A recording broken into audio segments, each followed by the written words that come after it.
Okay, good morning, everybody. Hello, this is Angela Tsukiji with the North State Building Industry Association. Happy Friday to you. Thank you for being here, and thank you all of you for being members of the North State BIA. We have one of our hot topic sessions today. These are 30-minute conversations.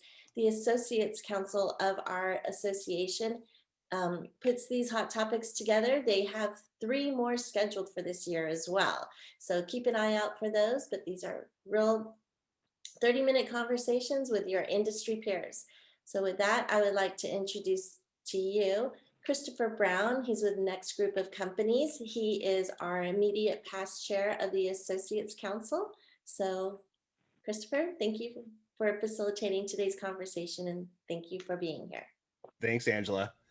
So good morning, guys. This is as Angela said, this is our 30-minute hot topic. So this should be a fun conversation. I've got some illustrious co-speakers today joining us. Mike Stretch from the North State BIA, Stan Meddy from Wood Rogers, and the illustrious Mo Rahim from Richmond American. So we're going to talk a little bit about, work from home and work from where. And so this is we've all been working from home, and most of us are back in the office and in a hybrid. And how's that working? What are we doing? What's working? So we've got some different perspectives from an association, from a couple of corporates, and then from an independent, and seeing where we stand. We all kind of started out we all ran from home. We thought, oh, this is going to be easy. We'll just hang out at home. Ended up having a kind of a unique environment, and we had to learn how to do things differently. And we learned that there was psychology that went with our staff. There's all of this technology. So just to start out with a little entertainment value here, we all went into it with thinking, okay, this is what we were going to do, right? And then it really moved into, it'd be really great if you could do that. And then we had the perspectives of working remotely, what your family thinks, what commuters think, and then what you think you do, and then what you actually do is pretty much passed out on the computer because you're staring at Zoom and how exhausting Zoom is for that much time. And then this is what, the government said, hey, just work from home. Well, we're home builders. How do we work from home in that environment? You really can't do that. And then there was the really smart guys that were already dialed in, that went home and they had the dual monitors, they had this docking station, they were plugged in, ready to go. So they had zero transition. And then there was the dream of, oh, I'm going to work from home, and this is where my home's going to be. I'm going to go hang out on the beach, or I'm going to go hang out by a pool. So, that's a lot of what we did. But now we're here and we're back into kind of a normal operation. So let's start with Mike. Mike, how is the North State BAA kind of handled this, and where's your perspective on things right now? So thanks, Christopher. We're a little bit different, I suppose, than maybe small companies or even large corporate companies, because we have a staff of only 20 people. Like everybody else, back on March 16th, we had a little bit of a heads up because we were working with local government. So we knew that in early March, this was going to be a problem. We did the best we could to get everybody out of the office as quickly as possible, did so like many others seamlessly. It seemed to work very well, but we do recognize that we need to get back to the office in some form pretty darn quick. That process has already started. It's already started for a couple of different reasons. What motivates us to get back in is we've hired people that really don't know one another. They've seen each other on Zoom. They seem nice enough, but we really need to get to know them. We really need to develop a team. We need to rebuild that team. And we need to prepare for the most important part of our job, which is serving the members of the association. It won't be long before, in some form, those 500 companies are going to start coming in for regular meetings, for government affairs related issues, for PAC events, whatever they might be, and we need to be prepared for that. So that's what's going to be happening during the month of May and June for us, and we're going to do so in a measured way, with kind of a soft launch and bringing people back with the expectation that everybody will be back by June 1st. Then at that point, after we get firing on all 8 cylinders, we're going to take it on a case-by-case basis where people want to work from home or can make the business need that, yeah, I can certainly do this. Then we absolutely want to show a level of flexibility to those employees where it makes sense to be able to have that level of flexibility. And as I mentioned to the group in closing, just real quick, if we don't do that, I'm afraid that we're going to lock ourselves out of really hiring and retaining some great talent that we have with our current staff, because unemployment went from 16% a year ago to south of 6% right now, and is going probably down even further than that once some of the other sectors come on board. So we recognize that if there's lack of flexibility, we're going to create, and maybe it's okay, depending upon the sector, maybe you can't have a hybrid situation. But if we don't do that, then we're going to end up having a long-term problem with recruiting and retention, we believe. So that's kind of where we are. And last thing is, we also recognize that what we think we're going to do is going to be different than what we do, because everything's changing. It changed in 20. It's going to continue to change in 21. We've never done this before. Yeah, that's definitely true. I think that this whole thing is very fluid, and I think for the most part, most staff has been very accommodating in trying to figure that out. Stan with Wood Rogers. Stan is also our Associates Council chair, and which is putting this on today. So, Stan, how has Wood Rogers handled this? We've just tried to be adaptable. The world clearly changed. We've always tried to be a little bit different in the way we operate. We had a little bit of a leg up in that we have multiple offices, and we had been sharing work across those platforms for a number of years. But this really just took it up a notch. That collaboration was between those teams cross office. Now it's everybody within every office, in addition to working cross office. So it became an opportunity for us, candidly. It's something that was thrown into our lap by COVID, but we've turned it into a strength, and it's something that's with us to stay. And it's something that we're looking going forward, integrating into our business model. It's certainly going to be a hybrid, because certain people need to be in the office going forward. Certainly our younger staff need to be mentored, and certain tasks need to take place in the office.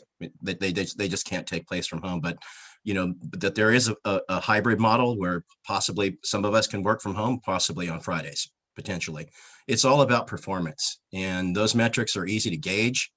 We used to think that we had to look over someone's shoulder to do that. Really, it's about managing your projects and keeping track of things, and you can certainly do that from home in a hybrid fashion. So Wood Rogers is turning it into an opportunity. Yeah, I think that's a good point. I think we'll dig into that a little bit deeper with technology and how that's been working. Well, how's Richmond American handling this? So far, all in all, I think we've handled it very well. I mean, being a national company, you're kind of trying to fit everybody in one box, but you can't, right? So we've been able to allow to each division to kind of operate on its own a little bit based on the, regulatory standards for each county, things like that. We've been in the office the whole time in the sales front side of it, right? Understanding that, but you made a good point earlier. As salespeople in the office, we've always been out there on our own and kind of isolated, so we can dive into that some. But we've been able to adapt to that. We are getting back full blown and opening, all the time. So that's kind of coming forth, going forward. In the office itself, we've been kind of set as we open back up at the end of the year, 50%, trying to allow that flexibility as well to kind of keep our staff levels down within the offices, our divisional offices on that front. That's working really well too. We'll continue to open up, being cautious with it, being cautious of, safety, but concerns of our employees, because that's the first, foremost approach to it. Then also our customers. So the sales front, we'll be making some changes there, and just kind of, it is a fluid situation, right? So there's not a one way to do it. It's going to be correct. We're going to have some hiccups. We'll make some changes, but making sure our buyers are taken care of, but also our staff feels safe as well throughout the day. Yeah, that's a good point. Real quick, as a sideline, everybody watching, if you've got questions, comment below, and that'll go into the chat, and we'll try and get to those as they come up if you've got questions for any of us. Guys, so as like Mo referenced, we were talking about this earlier, is our sales staff always worked from home. It just happened to be a model home. It didn't really change anything for them, other than our buy appointments and all of the operational issues that we handled at the model complexes.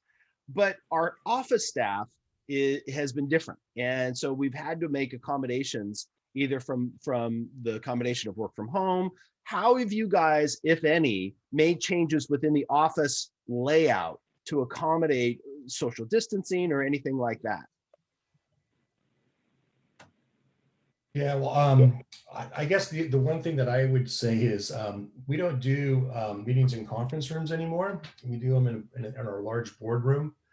We feel like that's something that was really easy to do and we'll continue to do.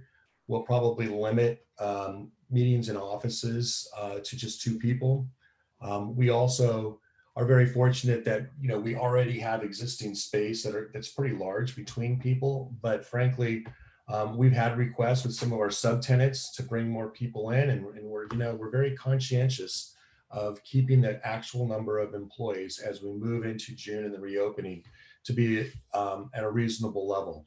And again, I think primarily for that is the reason for that is that we know that we have guests coming in, we have members coming in, and all of a sudden you can find yourself in a situation where you turn around and there's 40 or 50 people in your office, and we just don't want to do that. We're very conscientious. And then the other thing is, and I don't know if this really is what you're getting at, Christopher, but we've really embraced technology. We're going to be doing hybrid meetings with high-tech cameras and really high-quality microphones in our boardroom, so that for those that may not be in a position to go into the office, maybe they're working at home, maybe they have health situations that really they're not quite there yet, that they can participate in the meetings and do so in a way that makes sense, you know, from afar. Yeah, I think, you know, the association's got a unique challenge because, like you said, you've got a public facing focus of this also. It's not like the rest of us where we know we've got 40 people that come in every day and we just need to accommodate those 40 people. Well, you've got 20 people that are there every day, and there could be 40 more on any given moment because of what's going on. So that's definitely a completely different challenge than I think the rest of us have. That's unique. Yeah. Mo, what about you guys? You know, for our sales office, you know, of course, we eliminated any seating areas for guests to kind of sit there and hang out. You know, we try to change that up as well to keep, you know, the number of people within the sales office down to the minimum. Within our divisional office, we're kind of looking at it, you know, within your cubicles and such, right? You're kind of dividing to make sure 6 feet apart. You're kind of looking at the total capacity side of it to limit the number that's in there. Without a doubt, setting up a full Zoom room so that you can host all your divisional meetings and things like that, you know, from home, and any type of sales meetings, you know, via Zoom, and be able to make sure it's the same type of experience on that front.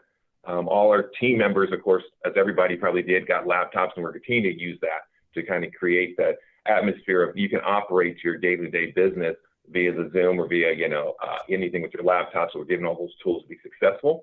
But we are opening back up, like I said, as well too. So what we're doing is just limiting the number of people coming through, spreading out the desks as well, make sure there's a divide between our sales team members of that side of it. Because it's hard though, because you get into your normal day-to-day business and then you just kind of forget about it, right? And so you want to try to remind them, and it's always a constant thing from us, myself, and you're out there, we have to consider that, because it's always perception too, right? Yeah. If somebody sees somebody that they feel is not doing something to what they should be, and it becomes a bigger thing. So we always have to remind our public-facing team members that it's also not only their safety, but it's a perception of that safety, and we're doing all those steps needed, because that's the one time you don't do it or somebody views you're not, you got to be cautious about that. So the challenge there. That's a really good point. I think that's been our bigger conversation is less about the safety, because I think we've got that pretty dialed in, and I think everybody's done a really good job with that. It's more of that potential perception of anything. Yep. Seems to be the bigger adjustment than it is the actual safety things. The safety things are very, you do these 5 things and, we've got you covered. But the perception of something that's a little out of the norm, I think is probably a bigger topic for most of us. Sam, what about you guys? You guys, I think, have done a really good job at this hybrid and handling that. How's that going? Well, it's sort of evolved. Physically, we've done all the structural things you've mentioned, Christopher and Mo. We've certainly spread people out. We've used the large conference room for the meetings that have to take place in person. We do have the benefit of great Sacramento weather and a large quad space with lawn here in Sacramento that we utilize for meetings as well. If we need to go out and use the picnic tables for those meetings, that's actually, again, turned to be a benefit. Some of our clients like that. As a practical matter, during the peak, there was about 10% of our staff in the building, so it was very easy to spread people out. Now we're probably tweaking up to between 15 and 20%, and as people are being vaccinated. And there are class partitions. We manage how many people are in the office. We've reoriented workspaces, and we've asked the staff. We talk to them individually. What are you comfortable with? And we try to accommodate as much as we can to make sure that they're comfortable. As long as they're comfortable, they're going to be more productive for us. So it's again turned into a strength. Yeah, I think for us, we've got the luxury that only a quarter of our staff is in the office anyways. So, and we've got a relatively big office to be able to accommodate. As you can kind of see behind me, each desk has got, its own natural space just from, organically how our space is laid out. And the fact that those desks over here, let me see how I can orient backwards here, are purely for drop-ins for our new home salespeople to kind of come in, get plugged in on a Monday morning, and then get right back out. So they're never occupied at the same time. So, we had the luxury of kind of handling that. So we were already on the technology side of keeping everybody separated that way. But we kind of lucked into that. There was nothing deliberate in our actions in trying to do that. We just lucked into it. So let's talk about a little bit about technology. From a technology standpoint, is there a certain platform that you guys are using? Obviously, we're all on Zoom. We live on Zoom, but from a day-to-day communications and file sharing and that kind of stuff, Stan, what are you guys using? We use Teams as our communications platform. There are just some security features that our IT staff they're more comfortable with relative to Zoom, although they feel Zoom is catching up and is kind of the industry standard. And so really that's the big thing in terms of file sharing. We've been on the cloud for 10 years at Wood Rogers. So there's been no issue there. And we're using a platform called WorkSpot for our high volume users, our power users for CAD and GIS. They use a platform called WorkSpot. It's been very useful to us. It's something that we were able to collaborate with the creators of WorkSpot very early on last year in March. We had been working on getting some initial platforms set up. And then in early March, we made the call and said, well, we need to WorkSpot our entire company. When can you do it? And they were able to do it for us in 8 weeks. So it was really, again, gave us a leg up. But so I would say MS Teams for communication, WorkSpot and the virtual network, virtual VPN for communications and our file sharing. Cool. Mo, what about you guys? Yeah, we're on Zoom, but we're starting to transition over to Teams as well. We like the platform a lot more. And also, the OneDrive. So, through Microsoft, the OneDrive, so that allows us to access anything, anywhere, which is great as we're having people work outside the office and such. So that's kind of our, file sharing for the OneDrive. Zoom currently we're on, but we're transitioning over to Teams on that platform. I think of interaction and things like that. We like some of the features as well. Mike, what's the association been doing? Yeah, so we utilized some of the early downtime of the pandemic on some of our internal structure with our finance and also IT upgrades to migrate from a traditional server over to the cloud environment. It was always that project that never got done. We're going to do it next quarter. We're going to do it the following quarter, and finally said, this is an opportunity for us right now. It's a little bit slow just in terms of the day-to-day finance issues and all that. So we focused our IT and finance issues on doing those upgrades, and it's been tremendously helpful for us. It also has allowed us to be more collaborative and having our advocates or lobbyists work together off of documents without having to kind of go through that. Well, where did you put it? I don't understand. I can't see it on the server. Kind of issues are all in the rearview mirror now. So that's been extremely helpful. And then, as I briefly mentioned before, we're going through some real, it's a work in progress. We've got 60 days to figure it out. In terms of the technology that we're going to utilize for the cameras and the sound technology in both our conference rooms and boardroom, because the technology, of course, now has always been changing quickly, but because of the pandemic, there's tremendous demand for this. So everyone's rushing to market, right? So literally every week I'm like, well, we have actually a better idea. How about this proposal? And Apple, of course, came out with a whole bunch of other proposals just last week on how to track through voice, following camera stuff in a large boardroom. The technology is expensive. You can drop $20,000, $25,000, $30,000 in a heartbeat on this. So we kind of want to make sure it works properly before we make that investment, but we need to make it. So that's the last piece of the puzzle for us, is that technology of being able to actively work on hybrid meeting space.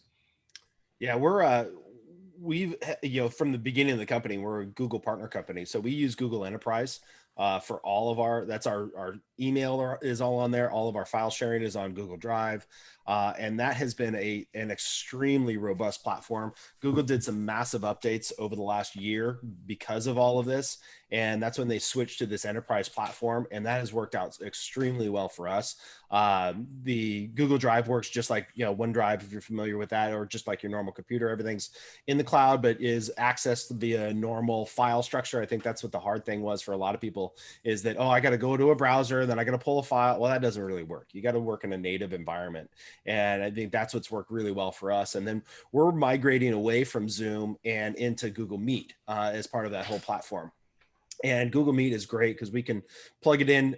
It'll create a link. It'll create a phone number for a meeting straight from your Google Calendar, so people can, our salespeople can do it from their phone. And then we have Calendly that we integrate into all of our websites that links up to the salesperson's Google Calendar, and so people can make appointments at our model complexes via that, and it plugs right into their calendar. So that's all worked really well. One of the questions that came in here that plays into all of this is that, how are you maintaining, team building and connections? I think for us, having, face-to-face like this, and I think more people have gotten more comfortable with this, has been really important for us. All of our sales meetings, we actually migrated to one-on-one sales meetings with each salesperson, just for a brief moment every Monday morning. And Scott and I just go one by one through the team. And it's all video. So there's, nobody has to travel, and it's quick on, go through your backlog and get off. And that's worked really well. And then doing it all hands in that same format. Now that we're into an environment where we can get back together a little bit more, we're definitely planning that hybrid concept where, there's the one-on-one for the task-oriented stuff, but then we're going to do a little bit bigger physical connections and trying to build some teams that way. But with all this technology and all this disconnection, where's your staff? What's the staff feeling like? What are your teammates feeling like? Stan? So, it's interesting. The onboarding process has become a little bit more complex, but it's not insurmountable. What we do is with the newer employee, we make sure there's one or two fellow staff members in the office with them during that onboarding process. And the first 6 months are critical. I mean, it's not just the technical part. They need to be brought in and brought on board with our systems, but the company culture is critically important to us. And you only get that, you're not going to get that through Zoom or MS Teams. It's only when you're in the room. And so we believe it's critically important. So what we do is modulate. We make sure that there's a safe number of staff around them so that they can still have the benefit of those conversations while we're going through this process, but understanding we're going to ratchet up that contact as the offices open back up. And I sense we'll probably be in the office at least 3 or 4 days a week.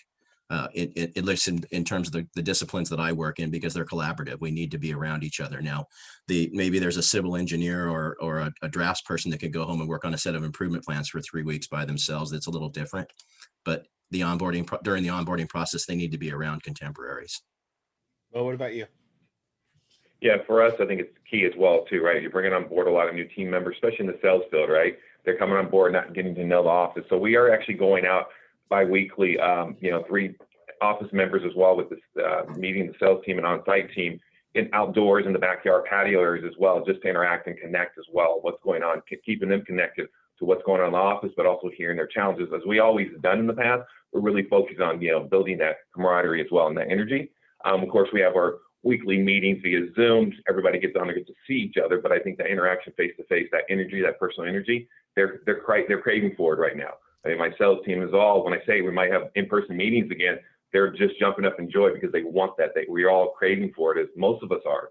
So we've had one recently outdoors, everybody spread apart. You kind of have a microphone so we can announce things, but also we're in the same environment that we're just missing at that point. And we'll continue to look at that being safe to do that. And to Stan's point earlier, being Sacramento weather, we've been blessed with being able to do things outdoors and keeping the distance there to be, protected on that front. Mike, what about you guys? Yeah, so I want to take a little bit of a different angle on it because it's really everything that both Stan and Mo had mentioned. But there's also another important component that I'm hearing from our employees, and I'm also hearing it from our members. And that is we have to celebrate that we've been through this and we're back together again, and we're about to go into a new chapter. And what I mean by that is when we bring people back to the office, we're going to have some unique activities. We're going to go off campus and we're going to do something that is a true team building exercise for a half a day or a full day. And we'll try to get another one on the calendar, maybe a couple of months into this, because we have to reconnect. We have to reconnect at a different level. After 14 months of not working together and seeing everybody on Zoom, we have, I feel, as employers, an obligation to kind of go that extra mile and do whatever it takes to kind of, retool and rebuild those teams in a live environment. So I'm very focused on doing that. We'll do it at the beginning of the summer, probably at the end of the summer. And then also, you can't miss a shameless plug here. In July, we're having a big event for the entire industry, because I think the entire industry needs to celebrate as well. We figured it out. We figured it out early, and we're going to have a celebration for everyone that's involved in the BIA and welcome them back. We need to kind of utilize this as just a reset button. We have the reset. We're there. We're back. We're thriving. Let's celebrate. Let's work hard, play hard. We're going to do it differently, but let's not forget to have some fun and really connect at a social and personal level as well. Completely agree. Yeah, I think that's a good point. We've only got a few minutes left. I did want to very briefly touch on vaccinations. Is there any talk within companies of either requiring it or changing protocol based on vaccinations? For us at Richmond, yet no talks yet of anything but requiring it, or even that side of it, kind of staying away at this point, understanding it a little more. At this point, we're continuing moving forward and just kind of operate as business as usual on that front, sticking to the guidelines set forth. Stan? We will not require vaccinations. Perfect. And we won't either. Yeah. I think that seems to be the universal of what we've been talking about. So let's get back and we'll kind of finish on the note of where Mike was going, is that the in-person events are starting to come back, and we are in an environment where we're almost there, and we can actually go and hang out, and it still may be an air hug when we get there, but at least we can physically see people.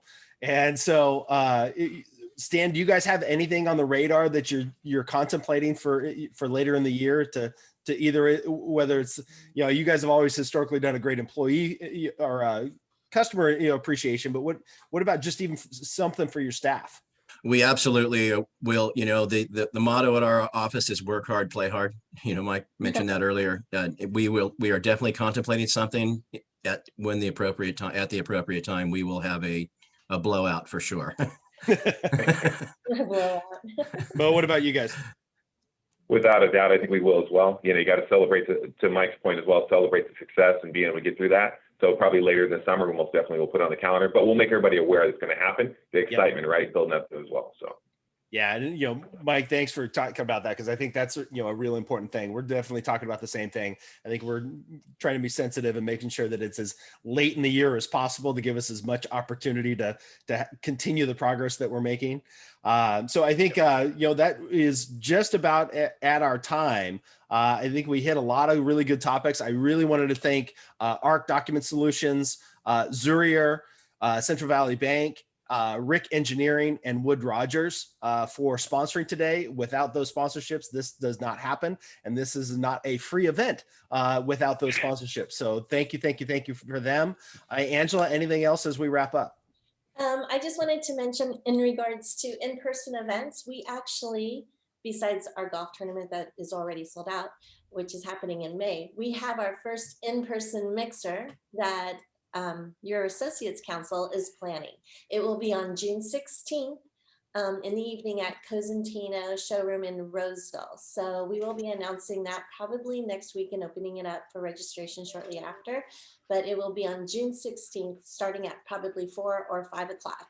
So be sure to mark your calendars. We look forward to seeing everybody there. It will be partially outside and partially inside in the warehouse. We'll have a food truck there, probably some music, and all of you. Awesome. And a special thank you to Mike, Stan, and Mo. Always great to see you guys. Thank you for your insight. This was a great conversation. Hope you all enjoyed it, and have a phenomenal Friday. Thank you, guys. Thank you, everybody. Thank you, guys. Thanks.